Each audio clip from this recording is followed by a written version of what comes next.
अशोक, एक भारत जैसा पड़ोसी है तो एक चीन जैसा पड़ोसी भी है, जो दोनों राजपक्षे भाई हैं। बताया मतलब माना यही जाता है कि वो चीन के समर्थक के रूप में ही जाने जाते हैं। जिस तरह की स्थिति इस वक्त श्रीलंका में पैदा हुई है, क्या लग रहा है कि चीन का क्या रुख होने वाला है इस पूरे घटनाक्रम पर? ये प्रश्न मुझसे कर रहे हैं आप?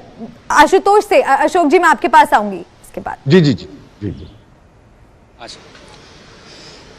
मलिका जी, देखिए, चीन से मदद पहले भी मांगी थी श्रीलंका ने, लेकिन चीन ने कहा कि हम आपको क्रेडिट लाइन नहीं दे सकते। देखिए, श्रीलंका ने कहा कि हम आपसे और कर्ज नहीं ले सकते, उस कर्ज के बदले हमें उसका ब्याज देना पड़ेगा। श्रीलंका ने सीधे सीधे मना कर दिया, हम आपको क्रेडिट लाइन नहीं देंगे, अगर आपको और लोन चाहिए तो लोन दे देंगे, क्योंकि लोन का उसको ब्याज भी चुकाना पड़ेगा। तो जिसके साथ दोस्ती नजदीकियां श्रीलंका ने दिखाई, उसी ने सही समय पर धोखा दे दिया। भारत ने दवाइयां भेजी, हमने कई हजार मेट्रिक टन जो है वहां पर फ्यूल भेजा, अनाज भेजा, और इन सब के बावजूद मदद लगातार जारी है। और इसी के साथ साथ कई जो दूसरे और भी देश हैं पड़ोसी, चाहे वो आसपास के एशियन जितने कॉन्टिनेंट में इसमें देश हैं, वो हर कोई श्रीलंका की मदद कर रहा है। जहां तक श्रीलंका को फिर से पटरी पर लाने का सवाल है, देखिए, कई सारे लोग वहां ये मानते हैं कि जब ये सरकार जाएगी, नई सरकार का गठन होगा, तो नीतियों में सबसे बड़े बदलाव के लिए आपको IMF जैसी संस्थाओं पे जाना होगा, वर्ल्ड बैंक पे जाना होगा, आपको अमेरिका से के आगे हाथ फैलाने होंगे। और ये सही बात है। देखिए, आत्मसम्मान और ये सारी चीजों से भीतर बात आगे चली गई है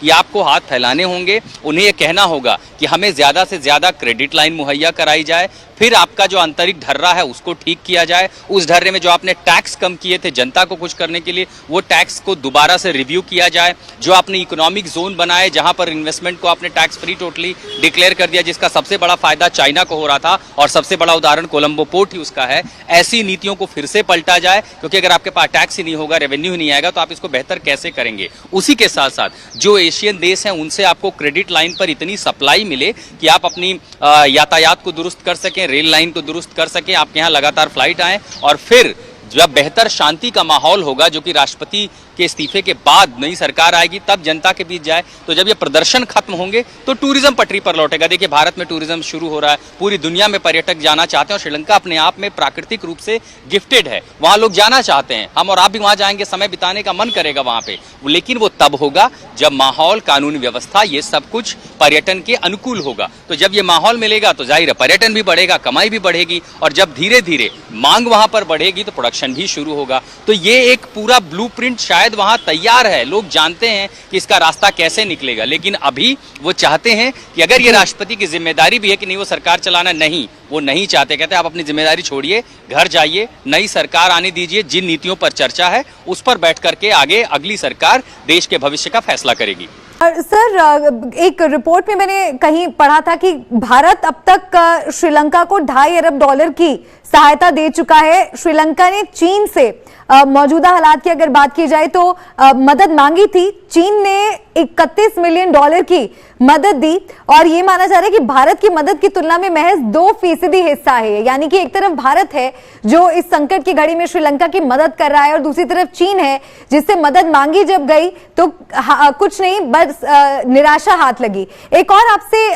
एक अहम पहलू है सर, इस पूरे विवाद को लेकर समझना चाहूंगी कि जो लंका में जो कुछ भी हो रहा है, क्या भारत के लिए ये कूटनीतिक मौका है? क्योंकि भारत में कई लोग इसे एक अहम राजनयिक अवसर भी मान रहे हैं। कई विशेषज्ञ सरकार को ये राय दे चुके हैं कि श्रीलंका की मौजूदा स्थिति का फायदा उठाते हुए चीन को वहां से हटाने का बेहतर मौका है। देखिए, आप बिल्कुल ठीक कह रहे हैं, परंतु एक चीज मैं इसमें ये कहना चाहूंगा, और दो चीजें, दो पहलुओं से। एक तो जैसे प्रधानमंत्री मोदी ने जब शुरुआत में ही हुआ था, वो गए थे यूनाइटेड नेशन जनरल असेंबली में, उन्होंने कहा था हमारा जो अप्रोच है वो है वसुधैव कुटुंबकम का, जो हम पूरी दुनिया को एक समान मानते हैं और सभी की हम सहायता करते हैं। और चाहे आप देखिए अफ्रीका में हो, मध्य एशिया के देश हो, हमारे आसियान में हो, जो भी हम प्रोजेक्ट्स करते हैं हम उनके फायदे के लिए करते हैं, उनको क्या जरूरत है उनके साथ बातचीत करके करते हैं। दूसरी बात है, जो अगर कोई हमारा मित्र देश अगर किसी मुश्किल में पड़ा है तो हम ये नहीं चाहते जो उसकी मुश्किल का हम फायदा उठाकर उसके विरुद्ध कुछ करें, उसके विपरीत कुछ करें, उसके हितों के विपरीत कुछ करें। तो इसीलिए अब श्रीलंका में जो यहां पर ये हालात हुए हैं और जैसे आशुतोष जी भी बता रहे थे पहले, हमने कितनी उनकी सहायता की है, चाहे उनको खाद्य पदार्थ भेजे हैं, चावल भेजा है, वीट भेजा है, डीजल भेजा है, वहां पर दवाइयां भेजी हैं, और हमने बिल्कुल ही निष्काम भाव से ये किया है और उनकी सहायता हम करते रहेंगे। परंतु फिर ये बिल्कुल कूटनीतिक के स्तर पर अगर देखा जाए तो मैं ये नहीं कहूंगा जो ये एक मौका है जिसका हमको फायदा उठाना चाहिए। ये हमारी मलिका नीति रही है जो अपने सभी पड़ोसी देश हैं, और उसमें हमें जो प्रधानमंत्री मोदी ने अपनी जो पॉलिसी अनाउंस की थी शुरुआत में, नेबरहुड फर्स्ट, और उसी के अंतर्गत हम और देशों के साथ भी, चाहे वो बांग्लादेश हो, चाहे वो और म्यांमार हो, सभी के साथ हम अपने संबंधों को आगे बढ़ाने का प्रयास करते हैं और गहरा बना रहे हैं। अब देखिए अफगानिस्तान में, वहां पर तालिबान की सरकार है पिछले साल से, परंतु वहां पर भी हमने देखा है जो कितनी भुखमरी हो रही है, तो इसीलिए 50,000 मीट्रिक टन हम वहां पर गेहूं भेज रहे हैं, एज अ गिफ्ट भेज रहे हैं, एज डोनेशन। हालांकि राजनीतिक स्तर पर हमारे संबंध नहीं है, राजनीतिक स्तर पर जो वो कर रहे हैं, और अभी भी आपने देखा है जो उन्होंने क्या कहा है लड़कियों और महिलाओं को, जो आप घर से बाहर जाते हैं, तालिबान ने कहा है आपको फ्रॉम हेड टू टो आपको बुर्का पहनना चाहिए, और कोई आप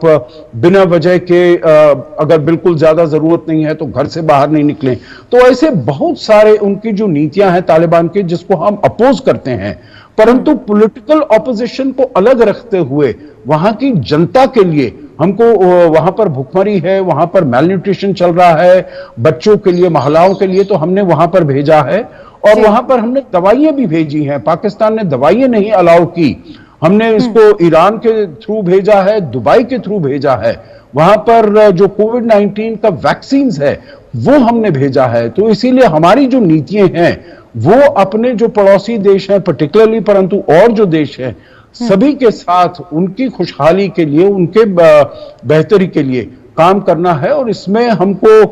राजनीतिक और राजनयिक, डिप्लोमेटिक, कूटनीतिक हमको फायदा मिलता है, बेहतरी होती है, संबंध अच्छे होते हैं, और यहां पर ज्यादा शांति फैलती है। दोनों देशों के बीच में जो आर्थिक सहयोग है वो बढ़ता है। वो हमारे लिए भी ठीक है, अच्छा है, उनके लिए ठीक है, और पूरे इस क्षेत्र और दुनिया के लिए भी ठीक है। यानी कि साफ नियत के साथ पड़ोसी मुल्क की मुश्किल वक्त में मदद करना सही है, ना ही आपदा में अवसर ढूंढना। लेकिन अशोक जी,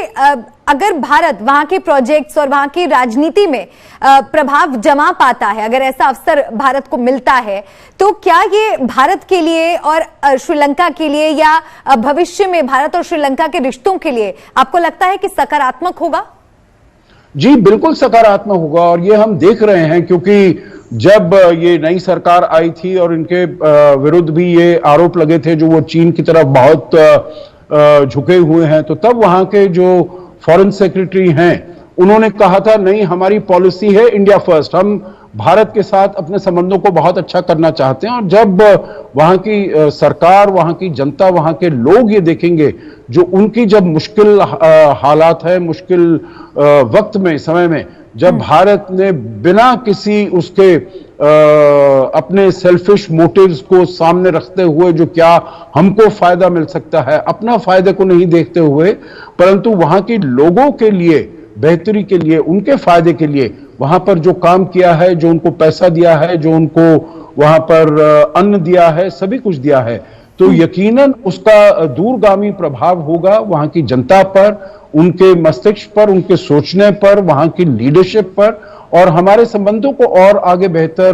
बनाएगा, और यहां पर और ज्यादा शांति और समृद्धि लाएगा, जिसको हम चाहते हैं, जो हमारे क्षेत्र में शांति हो। और अगर शांति है तभी हमारा सहयोग आगे बढ़ सकता है, तभी यहां पर और ज्यादा प्रॉस्पेरिटी और समृद्धि आ सकती है।